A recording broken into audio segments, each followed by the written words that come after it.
எக்ஸ்பெரிமெண்ட்ல tangent கால்வனோமீட்டரை நம்ம பார்க்க போகிறோம். Horizontal component of the earth magnetic field using tangent galvanometer. So என்னென்ன எக்யூப்மெண்ட் தேவை அப்படின்னா, ஒரு பேர் எலிமினேட்டர், நெக்ஸ்ட் வந்து கீ, ஸோ அடுத்து வந்து ஒரு அம்மீட்டர் தேவை, அடுத்து வந்து ஒரு கம்யூட்டேட்டர் தேவை, நெக்ஸ்ட் வந்து ஒரு ரியோஸ்டாட், அடுத்து டேன்ஜென்ட் கால்வனோமீட்டர் நமக்கு தேவை. ஸோ நெக்ஸ்ட்டு எப்படி எப்படி வந்து நம்ம சர்க்யூட் கனெக்ஷன் கொடுக்க போகிறோம் அப்படின்னா, பேட்டரியோடைய பாசிட்டிவ் எண்ட்லேருந்து கீக்கு ஒரு பாயிண்ட் போகுது, கீயோட இன்னொரு எண்ட்லேருந்து அம்மீட்டருடைய பாசிட்டிவ் போகுது, அம்மீட்டரோட நெகட்டிவ்லேருந்து ரியோஸ்டேட்டோட லோயர் எண்டு, ரியோஸ்டேட்டோட அப்பர் எண்ட்லேருந்து கம்யூட்டேட்டருடைய ஒரு எண்டுக்கு போகுது. எந்த எண்டில் கனெக்ஷன் கொடுத்தோமோ அதுக்கு அப்படியே ஆப்போசிட்டில் இருக்கக்கூடிய கம்யூட்டேட்டர் எண்டிலிருந்து பேட்டரியோட நெகட்டிவ் கனெக்ஷன் போகுது. ஸோ அதுக்கடுத்து டேன்ஜென்ட் கால்வனோமீட்டர் நம்ம எந்த டர்ன் யூஸ் பண்ண போகிறோமோ 2, 5, 50 நம்ம எந்த யூஸ் பண்ண போகிறோமோ அதில் ரெண்டு எண்டு எடுத்து ஆப்போசிட்டில் நம்ம கம்யூட்டேட்டரில் நம்ம கொடுத்தா போதும். சர்க்யூட் கனெக்ஷன் ரொம்ப ஈஸி. ஸோ இது எப்படி கொடுக்குறாங்கன்னு கவனிங்க.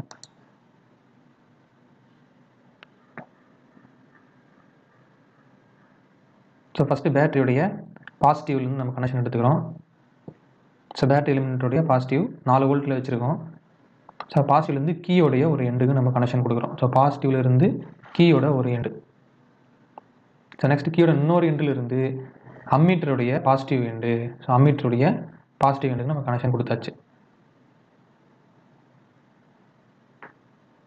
ஸோ அம்மீட்டருடைய நெகட்டிவ் எண்டில் இருந்து ரியோஸ்டாட்டோடைய லோயர் எண்டுக்கு நம்ம கனெக்ஷன் கொடுக்க போகிறோம். இந்த ரியோஸ்டாட்டோடைய லோயர் எண்டுக்கு கனெக்ஷன் கொடுத்தாச்சு அம்மீட்டருடைய நெகட்டிவ்ல இருந்து. அடுத்து ரியோஸ்டாட்டோட அப்பர் எண்டில் இருந்து கம்யூட்டேட்டருடைய ஒரு எண்டுக்கு கனெக்ஷன் கொடுத்தாச்சு. நெக்ஸ்ட் அப்படியே ஆப்போசிட்டாக இதுக்கு அப்படியே ஆப்போசிட்டில் இருக்கக்கூடிய எண்டில் இருந்து எடுத்து பேட்டரியோட நெகட்டிவ்க்கு நம்ம கனெக்ஷன் கொடுக்கணும்.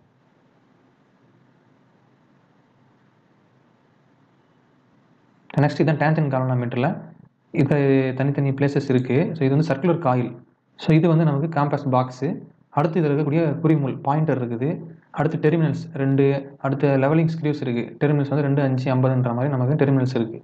ஸோ இவ்வளோ விஷயம் இருக்குது. இந்த கேம்பஸ் பாக்ஸ் நம்ம பிளேஸ் தான் பண்ணியிருப்போம். ஸோ அதை வந்து நம்ம ரொம்ப மைன்யூட்டாக ஹேண்டில் பண்ணோம். கவனிங்க.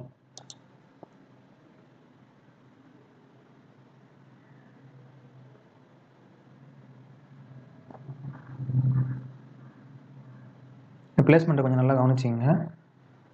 சர்க்குலர் காயில் எப்படி இருக்கும், காம்பஸ் பாக்ஸ் எப்படி இருக்கணும் அப்படின்னு. ஸோ இது 2, 5, 50ன்னு 3 இருக்கும். ஸோ 2 வேணும் அப்படின்னா இந்த எண்டு நம்ம 2 ஒயர் நம்ம கனெக்ஷன் எடுத்துக்கணும். இப்போ 5 வேணும் அப்படின்னா 5லேருந்து ஒரு ஒயரும், 5ஓட இன்னும் இந்த பக்கமாக இருக்க ஒயரும் நம்ம 2 ஒயர் எடுத்து நம்ம என்ன பண்ணணும், கம்யூட்டேட்டர் 2 எண்டு கனெக்ஷன் கொடுத்துக்கணும். 50 வேணும் அப்படின்னா இந்த எண்டு எடுத்து நம்ம கனெக்ஷன் கொடுத்துக்கணும். ஸோ இதுதான் வந்து கீழே இருக்க டெர்மினல்ஸ். மொத்தம் 4 டெர்மினல் இருக்கும், 3 வேல்யூஸ் இருக்கும்.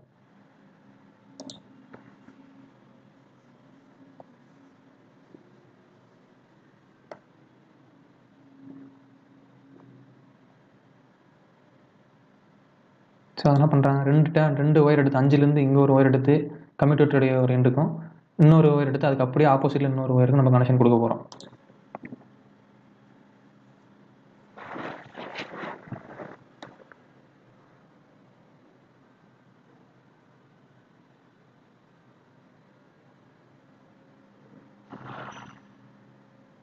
ஸோ அந்த கனெக்ஷன் எல்லாம் முடிஞ்சு டேன்ஜென்ட் கால்வனோமீட்டர் நம்ம பர்ஃபெக்டான பேலன்ஸில் நம்ம வைக்கணும். அதை எப்படி ப்ளேஸ் பண்ணுறது, இல்லை ஆல்ரெடி பேலன்ஸில் வச்சுருந்தா அது கரெக்டாக தான் இருக்குன்னு எப்படி செக் பண்ணிக்கிறது கொஞ்சம் கவனிச்சிங்க. ஸோ இப்போ சர்க்குலர் காயிலுக்கு அப்படியே எப்படி 0 வரணும் அப்படின்னா, சர்க்குலர் காயில் இப்படி இருக்குது அப்படின்னா 0 இந்த பக்கம் இருக்கணும். ஸோ இதுதான் வந்து ஈஸ்ட் வெஸ்ட் பார்த்த மாதிரி நமக்கு 0s வரணும். கவனிச்சிங்க. ஸோ இதுக்கு 0 என்ன பண்ணணும், நிறைய பேர் இந்த எண்டில் 0 இப்படி இருக்கக்கூடாது, இந்த எண்டுக்கும் இந்த எண்டும் ஆப்போசிட்டில் இருக்க மாதிரி தான் நம்ம வைக்கணும். அதாவது இது 90 டிகிரினா இது வந்து இப்படி வரணும், ஒரு ப்ளஸ் போட்ட மாதிரி வரணும். 0வும் இந்த டேன்ஜென்ட் கால்வனோமீட்டர் சர்க்குலர் காயிலும்.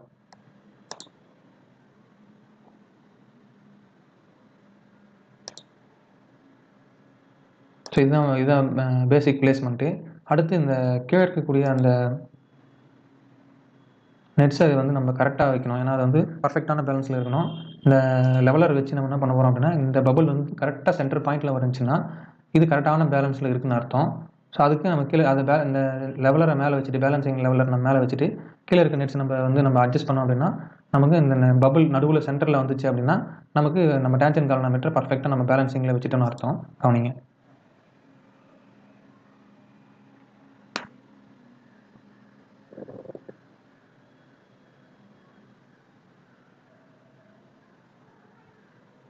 இப்போ பபுள் வந்து நமக்கு சென்டரில் வந்துருச்சு. இப்போ நமக்கு கரெக்டான பேலன்ஸில் இருக்குது. இது டேபிளேஷன் கவனிச்சிங்க. ஸோ கரண்ட் கொடுக்க போகிறோம். நம்ம ரியோஸ்டேட் கனெக்ஷன் கொடுத்துருந்தோம் பார்த்தோம். ஸோ ரியோஸ்டேட்டை அட்ஜஸ்ட் பண்ணி அம்மீட்டரில் நம்ம கரண்ட் வேல்யூஸை 0.5 0.6 எவ்வளோனா நம்ம கொடுத்துக்கலாம். கொஞ்சம் கொஞ்சமாக மாற்றி டிஃப்ளெக்ஷன்ஸ் டேன்ஜென்ட் கால்வனாமீட்டரில் எவ்வளோ வருதோ அதை எடுத்து நம்ம எழுதணும். கவனிங்க.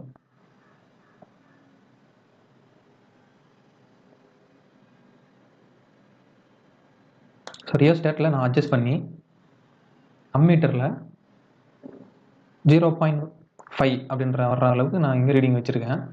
ஸோ 0.5 அப்படின்ற வேல்யூஸ் இங்கே வந்துருக்கு. 1க்கும் 0க்கும் நடுவில் இருக்குது 0.5 நமக்கு கரண்ட்டு நம்ம வச்சுருக்கோம்.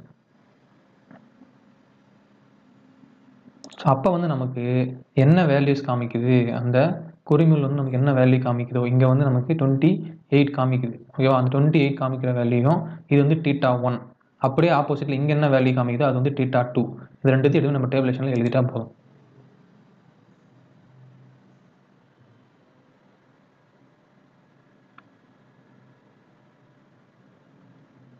அடுத்து கம்யூட்டேட்டரை யூஸ் பண்ணி நான் என்ன பண்ண போகிறேன்னா கரண்ட்டோட டைரக்ஷனை மாற்ற போகிறேன்.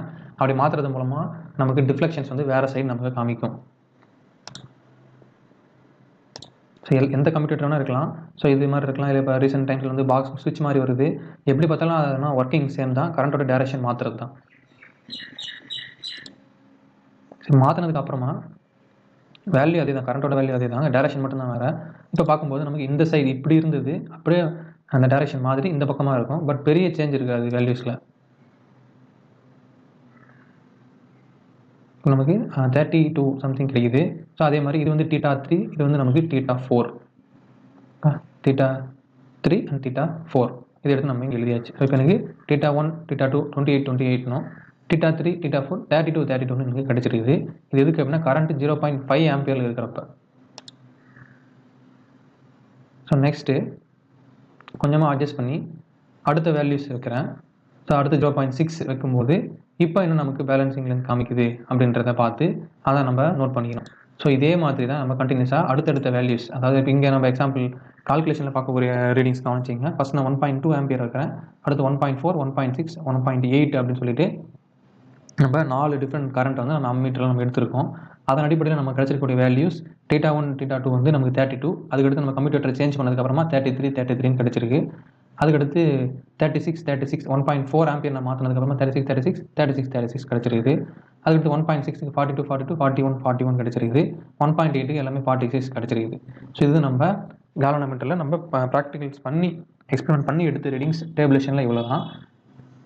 ஸோ இப்போ வந்து நம்ம இதில் பண்ண போகிறது எல்லாமே வந்து நமக்கு கால்குலேஷன்ஸ். ஸோ இதில் வந்து நமக்கு என்ன கிவன்ஸ் அப்படின்னு பார்த்தீங்கன்னா நம்ம எடுத்துருப்போம் காயில் வந்து இங்கே கால்குலேட்டரில் நம்ம என்ன கால்குலேஷன் எடுத்துருக்காங்க. Number of turns of the coil வந்து n = 2ன்னு எடுத்துருக்காங்க.